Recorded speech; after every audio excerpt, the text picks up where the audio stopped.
Hello. आज हम इस वीडियो में पढ़ेंगे कक्षा 11वीं की वितान का पहला चैप्टर भारतीय गायिकाओं में बेजोड़ लता मंगेशकर, जिसके लेखक हैं कुमार गंधर्व जी। आप लोग लता मंगेशकर के नाम से बहुत अच्छी तरह से परिचित हैं और उनकी मीठी आवाज़ का कि पूरी दुनिया कायल है। चलिए हम पढ़ते हैं इस चैप्टर में, जिसमें कुमार गंधर्व बताते हैं कि वो किस तरह से लता जी की गायकी से परिचित हुए, किस तरह से उन्होंने लता जी को जाना सुना, और वे समकालीन हैं इसलिए उसी शैली में यहाँ पे अभिव्यक्त किया है। वर्षों पहले की बात है, मैं बीमार था। मैं कौन? कुमार गंधर्व जी। उस बीमारी में एक दिन मैंने सहज ही रेडियो लगाया। उस समय रेडियो ही आम साधन हुआ करता था मनोरंजन का। तो जब वे बीमार थे तो उन्होंने क्या किया, रेडियो लगाया अपने मनोरंजन के लिए। उस बीमारी में एक दिन मैंने सहज ही रेडियो लगाया और अचानक एक अद्वितीय स्वर, अद्वितीय मतलब जैसा दूसरा कोई ना हो, अद्वितीय, द्वितीय मतलब दूसरा, अद्वितीय जैसा दूसरा ना हो, तो स्वर मेरे कानों में पड़ा। स्वर सुनते ही मैंने अनुभव किया कि यह स्वर कुछ विशेष है, रोज का नहीं है, जो हमेशा सुनता आ रहा है वैसा स्वर नहीं है। यह स्वर सीधे मेरे कलेजे में जा भिड़ा। मैं तो हैरान हो गया, मुझे समझ में नहीं आ रहा था कि यह स्वर किसका है। मैं तन्मयता से सुनता ही रहा। तन्मयता मतलब उसमें तन मन से जुड़ जाना, बिल्कुल खो जाना, तन्मय हो जाना। गाना समाप्त होते ही गायिका का नाम घोषित किया गया, लता मंगेशकर। यदि आप लोगों ने कभी रेडियो सुना होगा तो आप लोग सुने होंगे कि ये गीत किसका था। गीत के बाद बताया जाता है ना, या पहले भी कई बार बताया जाता है। नाम सुनते ही मैं चकित हो गया। मन ही मन एक संगति मतलब साथ पाने का भी अनुभव हुआ। सुप्रसिद्ध गायक दीनानाथ मंगेशकर की अजब गायकी एक दूसरा स्वरूप लिए उन्हीं की बेटी की कोमल आवाज़ में सुनने का अनुभव हुआ। दीनानाथ मंगेशकर लता जी के पिताजी जो सुप्रसिद्ध गायक थे, तो उनकी गायकी को और भी कोमल और मधुर स्वर में उनकी बेटी के माध्यम से सुनने को मिला। मुझे लगता है बरसात के पहले किसी चित्रपट, बरसात क्या है, पिक्चर है ना, मूवी है, किसी चित्रपट का वह कोई गाना था, तब से लता निरंतर गाती चली आ रही हैं। जो मैंने गाना सुना था वो रेडियो में, वो बरसात के भी पहले, बरसात बहुत पुरानी पिक्चर है, उससे भी पहले की किसी चित्रपट मतलब चलता हुआ फिल्म, चलता हुआ चित्रपट का वह कोई गाना था। और तब से मैं लगातार लता जी को सुनता आ रहा हूँ। लता के पहले प्रसिद्ध गायिका नूरजहाँ का चित्रपट संगीत में अपना जमाना था, परंतु उसी क्षेत्र में बाद में आई हुई लता उससे कहीं आगे निकल गई। कला के क्षेत्र में ऐसे चमत्कार कभी कभी दिख पड़ते हैं। जैसे प्रसिद्ध सितारिये विलायत खां अपने सितार वादक पिता की तुलना में बहुत ही आगे चले गए। कंपेयर कर रहे हैं कि लता जैसे जो गायिका होती हैं वो सदियों में एक आते हैं, युग में एक होते हैं, है ना। तो उनसे बहुत पुरानी थी नूरजहाँ, लेकिन वे बहुत बाद में आकर भी अपने पिता से भी आगे और अपने जो पहले की गायिका नूरजहाँ थी उनसे भी काफ़ी अधिक आगे चलेगी। जैसे प्रसिद्ध सितारी सितार वादक विलायत खां अपने सितार वादक पिता की तुलना में बहुत ही आगे चले गए, बहुत अधिक प्रसिद्धि प्राप्त की। इस पिक्चर में आप लोग देख सकते हैं लता जी। हालांकि मैं ये मानती हूँ कि सब लोग लता जी को पहचानते हैं। मेरा स्पष्ट मत है कि भारतीय गायिकाओं में लता के जोड़ की गायिका हुई ही नहीं। जोड़ मतलब जिनकी उनसे तुलना की जा सके, वैसे कोई हुई ही नहीं। लता के कारण चित्रपट संगीत को विलक्षण लोकप्रियता प्राप्त हुई, विलक्षण, अद्वितीय, बहुत अधिक लोकप्रियता मिली। यही नहीं, लोगों का शास्त्रीय संगीत की ओर देखने का दृष्टिकोण भी एकदम बदला। छोटी बात कहूँगा, पहले भी घर घर छोटे बच्चे गाना गाया करते थे। उस गाने में और आजकल के घरों में सुनाई देने वाले गानों के बच्चों के गाने में बड़ा अंतर हो गया है।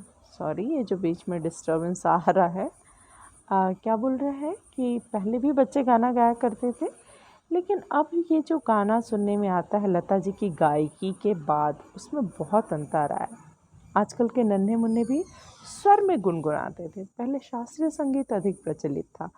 लता जी की गायकी के बाद जो चित्रपट संगीत है, फिल्मी गानों का जो दायरा था वो बहुत अधिक विस्तृत हो गया और नन्हे मुन्ने भी एक सुर में गाने लगे, स्वर में गुनगुनाने लगे। क्या लता इसका इस जादू का कारण नहीं है? सवाल कर रहे हैं। कोकिला का स्वर निरंतर कानों में पड़ने लगे तो कोई भी सुनने वाला उसका अनुकरण करने का प्रयत्न करेगा। कोकिला मतलब कोयल। यदि कोयल की आवाज़ लगातार आपके कानों में पड़ेगी तो हम भी उतना ही मीठा बोलने की कोशिश करते हैं। कई बार तुम लोग कोयल को कंपनी देते हो, है ना, उसकी आवाज़ को कॉपी करते हैं। तो वही बोलता है कि जब लगातार लता जी की आवाज़ लोगों के कानों में जाने लगी तो वो लोग भी, सामान्य लोग भी उस आवाज़ को कॉपी करके गाने की कोशिश करने लगे। चित्रपट संगीत के कारण सुंदर स्वर मालिकाएं लोगों के कानों पर पड़ रही हैं। सुंदर स्वर मालिकाएं, स्वर मालिका मतलब सुरों में सजी हुई गीत संगीत, है ना। स्वर मालिका संगीत के विविध प्रकारों से उनका परिचय हो रहा है लोगों का, सामान्य लोगों का, उनका स्वर ज्ञान बढ़ रहा है। सुरीलापन क्या है इसकी समझ भी उन्हें होती जा रही है और तरह तरह की लय के भी प्रकार उन्हें सुनाई पड़ने लगे हैं। अलग अलग लय होती है, अलग अलग सुर होते हैं, तो उन सब को देखो, पढ़कर याद करना अलग चीज़ है और सुनकर उसको समझना अधिक आसान होता है। उसमें डिफ्रेंशिएट कर पाता है आदमी, समझने लगता है आदमी। तो तरह तरह के लय के भी प्रकार उन्हें सुनाई पड़ने लगे हैं और आकार युक्त लय के साथ उनकी जान पहचान होती जा रही है। साधारण प्रकार के लोगों को भी उसकी सूक्ष्मता समझ में आने लगी है, छोटी छोटी बारीकियां समझ में आने लगी हैं और इस सब का श्रेय लता को ही है। इस प्रकार उसने नई पीढ़ी के संगीत को संस्कारित किया और सामान्य मनुष्य में संगीत विषय का अभिरुचि पैदा करने में बड़ा हाथ बटाया। लोगों को चित्रपट संगीत की तरफ उन्होंने आकर्षित किया और संगीत का ज्ञान बांटा, रुचि बांटी। संगीत की लोकप्रियता, उसका प्रसार, अभिरुचि, अभिरुचि मतलब रुचि से बना है अभिरुचि, उसमें इंटरेस्ट और उसका विकास, संगीत का विकास का श्रेय लता को ही देना पड़ेगा।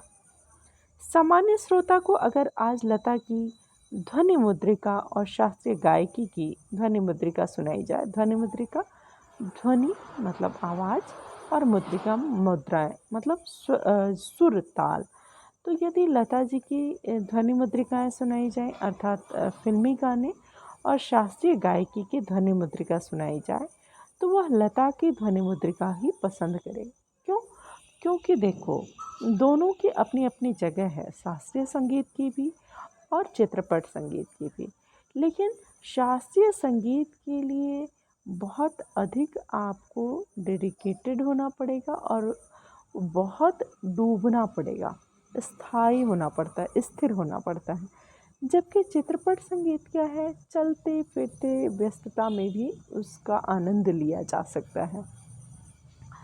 आगे कहता है, गाना कौन से राग में गाया गया और ताल कौन सा था, यह शास्त्रीय ब्यौरा इस आदमी को सहसा मालूम नहीं रहता है ना। एक सामान्य आदमी क्या जाने ये सब, उसे इससे कोई मतलब नहीं कि राग मालकोस था या ताल त्रिताल था।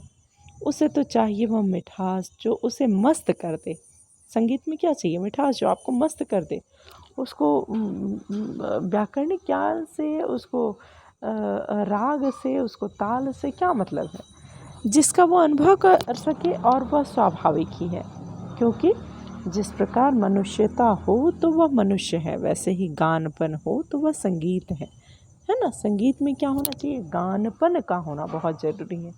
गानपन जिसमें आप डूब जाएं, उस गाने में ऐसी मिठास हो, ऐसा सुर हो, ऐसा लय हो कि आप उसको समझें ना समझें, उसमें डूब जाएं। और लता का कोई भी गाना ले लीजिए तो उसमें 100% यह गानपन मौजूद मिलेगा।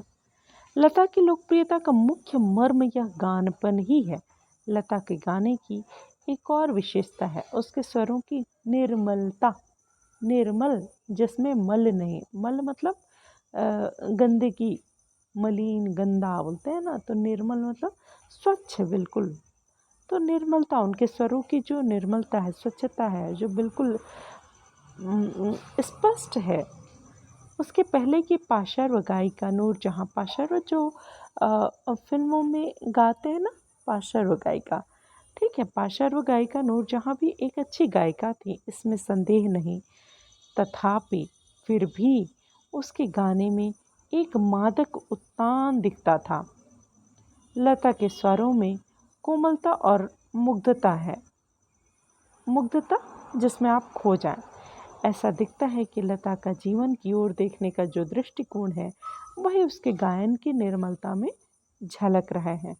हाँ, संगीत दिग्दर्शकों ने उसके स्वर की इस निर्मलता का जितना उपयोग कर लेना चाहिए था उतना नहीं किया। इस वाक्य को ध्यान दीजिए, क्या कहते हैं कि संगीत के जो दिग्दर्शक हैं, जो जानकार हैं, है ना, उन लोगों वो लोग, लता जी क्या करती थी, गाती थी, लेकिन उनसे गायकी कराने का काम तो जो संगीत के संगीतज्ञ थे वो लोग कराते थे ना। तो उन लोगों ने उनकी निर्मलता का उतना उपयोग नहीं किया जितना, मतलब उनकी क्षमता उससे कहीं अधिक थी, उनसे और अधिक अच्छे गीत गवाए जा सकते थे। जितनी उनकी क्षमता थी उतना अधिक लोगों ने उसका लाभ नहीं लिया। मैं स्वयं संगीत दिग्दर्शक होता तो लता को बहुत जटिल काम देता, क्योंकि वो बहुत योग्य है, तो उनको बहुत जटिल काम देता। जटिल मतलब बहुत ही उलझा हुआ, जो कठिन हो, जो और कोई न कर सके, है ना। तो ताकि वो, क्योंकि उनमें वो क्षमता थी वो सब करने की, ऐसा कहे बिना रहा नहीं जाता है। लता के गाने की एक और विशेषता है उसका नादमय उच्चार। नाद मतलब उठता हुआ स्वर, नाद में उच्चार, बिल्कुल स्पष्ट उठता हुआ स्वर। उसके गीत के किन्हीं दो शब्दों का जो अंतर है, स्वरों के आलाप द्वारा बड़ी सुंदर रीति से भरा रहता है। जो शब्दों के बीच का गैप वो आपको कभी महसूस नहीं होगा, है ना। तो स्वरों के आलाप द्वारा बड़ी सुंदर रीति से भरा रहता है, रीति मतलब ढंग, और ऐसा प्रतीत होता है कि वे दोनों शब्द विलीन होते होते एक दूसरे में मिल जाते हैं। यह उसका नादपन, बीच का जो नाद है, जो गैप है, वो बिल्कुल मिल जाता है, खो जाता है एक दूसरे में। यह बात पैदा करना बड़ा कठिन है, परंतु लता के साथ यह बात अत्यंत सहज और स्वाभाविक ही हो बैठी है। ऐसा माना जाता है कि लता के गाने में करुण रस, करुण मतलब जिसमें, करुण का स्थायी भाव क्या होता है, शोक, जिसमें दुख हो, है ना, दर्द भरे गीत, करुण रस विशेष प्रभावशाली रीति से व्यक्त होता है। पर मुझे खुद यह बात नहीं पड़ती, मुझे ये सब मैं एक्सेप्ट नहीं कर पाता, पढ़ती मतलब मुझे ऐसा नहीं लगता है। मेरा अपना मत है कि लता ने करुण रस के साथ उतना न्याय नहीं किया है। लोग भले ही कहते हैं कि उन्होंने बहुत ही प्रभावशाली रीति से करुण रस के गीतों को गाया, लेकिन मुझे नहीं लगता है। मुझे लगता है कि उन्होंने करुण रस के गीतों के साथ उतना न्याय नहीं किया। बजाय इसके मुग्ध श्रृंगार की अभिव्यक्ति करने वाले मध्य या द्रुत लय के गाने लता ने बड़ी उत्कटता से गाए। उत्कटता बहुत ही मन से, बहुत ही उम्दा ढंग से। मेरी दृष्टि से उसके गायन में एक और कमी है। देखो, इसको समीक्षा बोलते हैं। ये मान रहे हैं कि ऐसा कोई नहीं है, लेकिन फिर भी उनकी गायकी में एक निरपेक्ष रूप से क्या क्या और बेहतर हो सकता था या क्या क्या कमियां रह गई हैं, समीक्षा करें ना। तो संगीत क्या बोलते हैं कि तथापि यह कहना कठिन होगा कि इसमें लता का दोष है ना। मेरी दृष्टि से उसके गायन में एक और कमी है, लेकिन मैं ये नहीं कह सकता कि उसमें लता का कोई दोष है। और संगीत दिग्दर्शकों का दोष कितना है ये तय करना कठिन है। लता का गाना सामान्यतः ऊंची पट्टी में रहता है, ऊंची पट्टी ऊंचे स्वर में, ऊंचे सुर में। गाने में संगीत दिग्दर्शक उसे अधिकाधिक ऊंची पट्टी में गवाते हैं और उसे अकारण ही चिल्लाते हैं, लेखक मानता है ना। कि उनसे बहुत ही ऊंची पट्टी में गीत गवाया गया, उनसे अकारण बिना कारण के ही चिल्लाया गया। एक प्रश्न उपस्थित किया जाता है कि शास्त्रीय संगीत में लता का स्थान कौन सा है। मेरे मत से, मत मतलब विचार, यह प्रश्न खुद ही प्रयोजनहीन है, इसका कोई तुक नहीं है। दोनों की अपनी अपनी जगह है। शास्त्रीय संगीत अपनी जगह है, चित्रपट संगीत की अपनी जगह है। उसका कारण यह है कि शास्त्रीय संगीत और चित्रपट संगीत में तुलना हो ही नहीं सकती। जहाँ गंभीरता शास्त्रीय संगीत का स्थायी भाव है, वहीं जल दलय और चपलता जल दलय और चपलता चित्रपट संगीत का मुख्य गुण धर्म है ना। ओके, आगे बढ़ते हैं। तो देखो नीचे देखो, सारे शब्दों के अर्थ भी बताया है ना। देखो जल दलय मतलब द्रुत लय, तेज, ठीक है। और चपलता चित्रपट संगीत का मुख्य गुणधर्म है। चित्रपट संगीत का ताल प्राथमिक अवस्था का ताल होता है, जबकि शास्त्रीय संगीत में ताल अपने परिष्कृत रूप में पाया जाता है। परिष्कृत मतलब बिल्कुल निखरा हुआ रूप होता है। और क्या कहता है, जबकि चित्रपट में वो बिल्कुल प्राथमिक लेवल का रहता है, ठीक है। और क्या कहता है कि चित्रपट संगीत में आधे तालों का उपयोग किया जाता है। उसकी लय कार्य बिल्कुल अलग होती है, आसान होती है। यहाँ गीत और आघात को ज़्यादा महत्व दिया जाता है। दोनों में अंतर बताया गया है इस पैरा में। क्या क्या अंतर बताया है आपको? शास्त्रीय संगीत के लिए लय और ताल का परिष्कृत ज्ञान होना चाहिए, जबकि चित्रपट संगीत में क्या है, आपकी वाणी मीठी होनी चाहिए और गानपन होना चाहिए, और उतना अधिक ज्ञान होने की ज़रूरत नहीं है। चित्रपट संगीत में आधे तालों का उपयोग किया जाता है। उसकी लय कार्य बिल्कुल अलग होती है, आसान होती है। यहाँ गीत और आघात को ज़्यादा महत्व दिया जाता है। सुलभता और लोच को अग्र स्थान दिया जाता है। लोच मतलब लचक, है ना। देखो स्वरों का बारीक मनोरंजक प्रयोग, लचक को अग्र मतलब पहला, उसको ज़्यादा महत्व दिया जाता है। तथापि चित्रपट संगीत गाने वाले को शास्त्रीय संगीत की उत्तम जानकारी होना आवश्यक है। इतना सब होने के बावजूद भी जो गायक है उसको शास्त्रीय संगीत की उत्तम जानकारी होनी चाहिए, और वह लता के पास निसंशय है। निसंशय, संशय मतलब शंका, निसंशय क्या है, उपसर्ग है, नकारात्मक उपसर्ग, इसमें कोई शक नहीं है।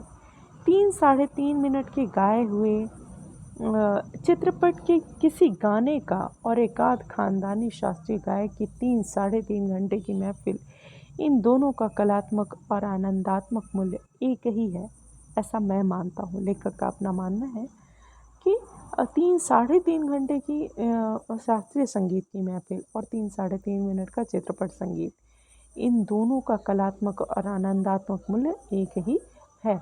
शास्त्रीय संगीत का आनंद लेने के लिए 3-3.5 घंटे आपको स्थिर होकर उसमें डूबना पड़ता है, जबकि चित्रपट संगीत में 3-3.5 मिनट के गाने को सुनकर आप उस आनंद को प्राप्त कर सकते हैं।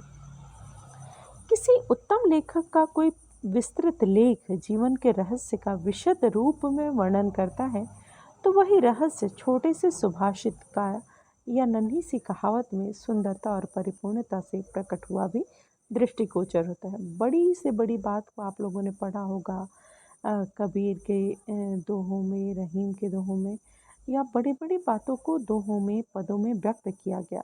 उसी बात को बड़ी बड़ी किताबों में व्यक्त किया जाता है। तो इसका मतलब ये नहीं है कि उन दोहों का महत्व कम हो जाता है ना।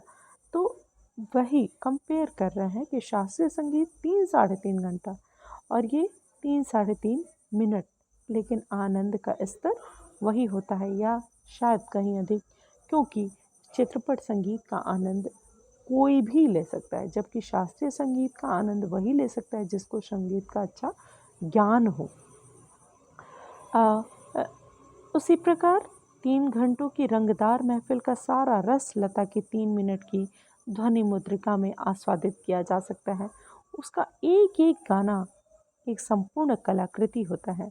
स्वर, लय, शब्दार्थ का वह त्रिवेणी संगम होता है और महफिल की बेहोशी उसमें समाई रहती है। वैसे देखा जाए तो शास्त्रीय संगीत क्या और चित्रपट संगीत क्या, अंत में रसिक, रसिक मतलब चाहने वाले को आनंद देने की सामर्थ्य किस गाने में कितना है, इस पर उसका महत्व ठहराना उचित है ना।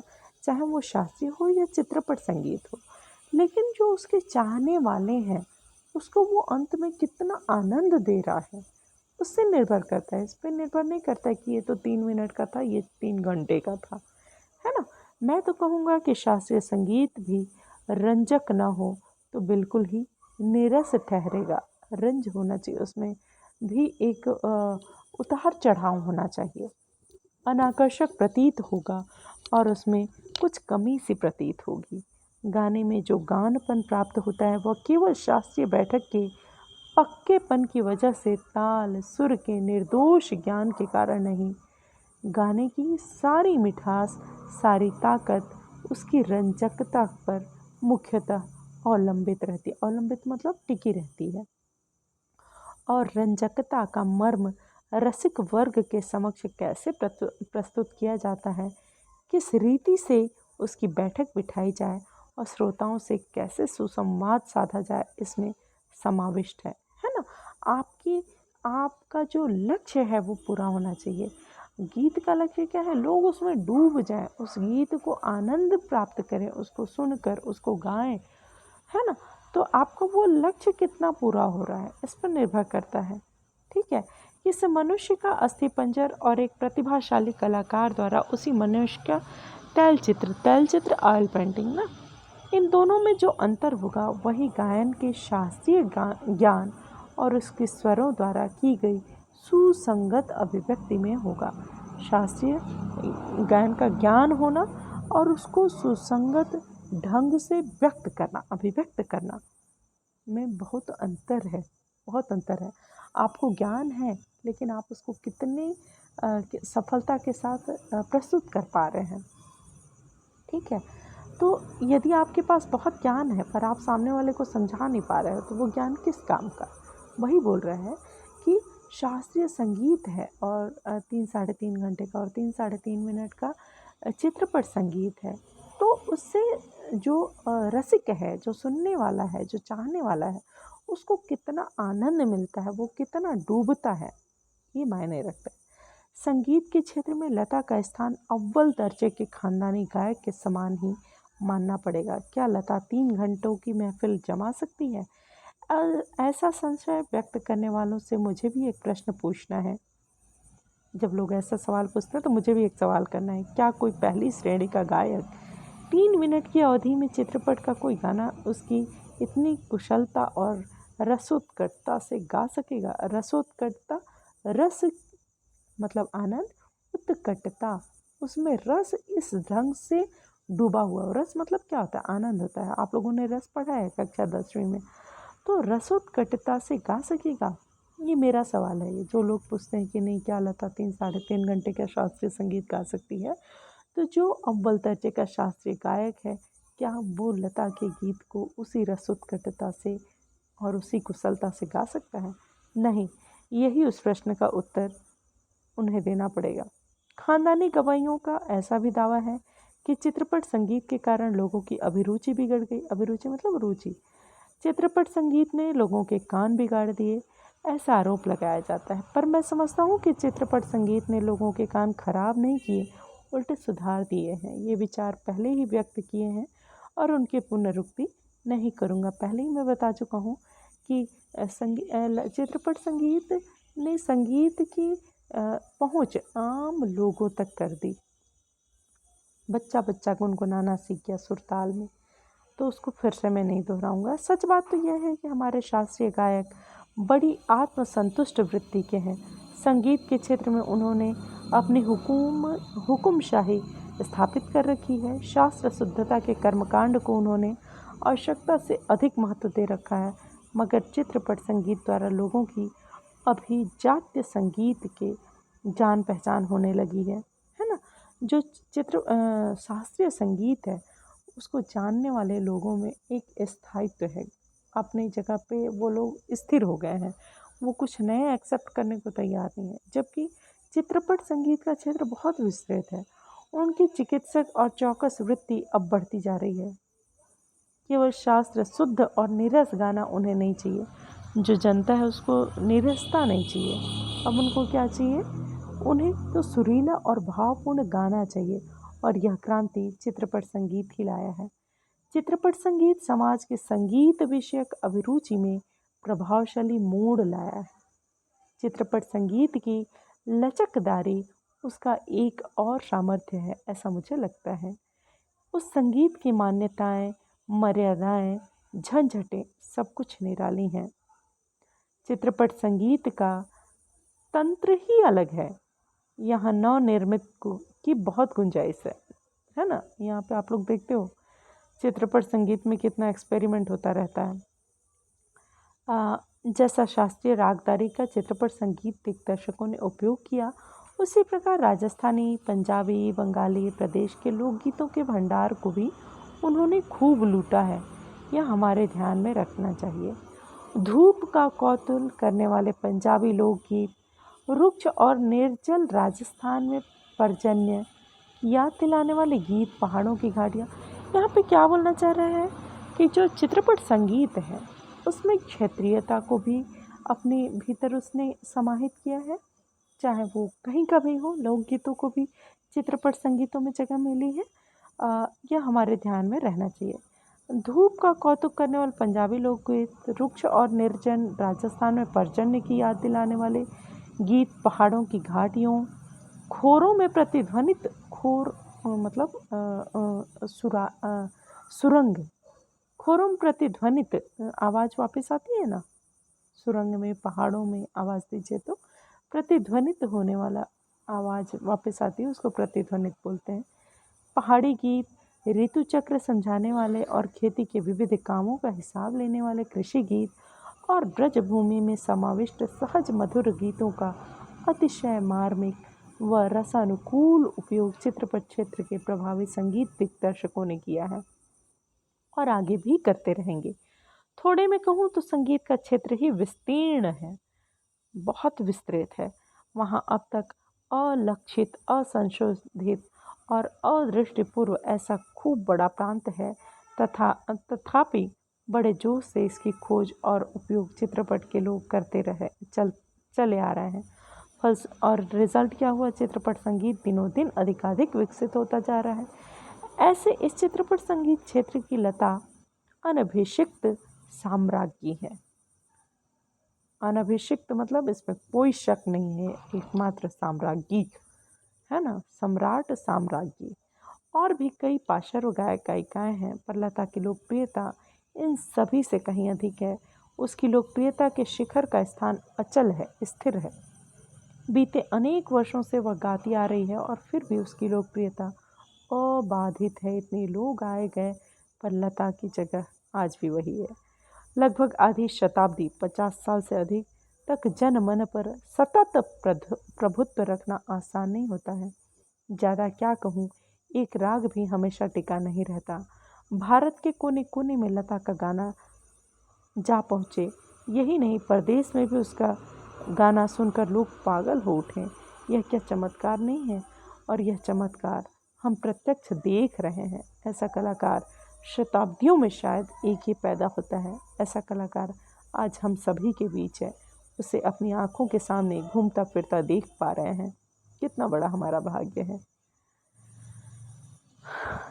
इसके साथ ही ये चैप्टर कंप्लीट हुआ और लता जी को आप लोगों ने कितनी गहराई से जाना। धन्यवाद।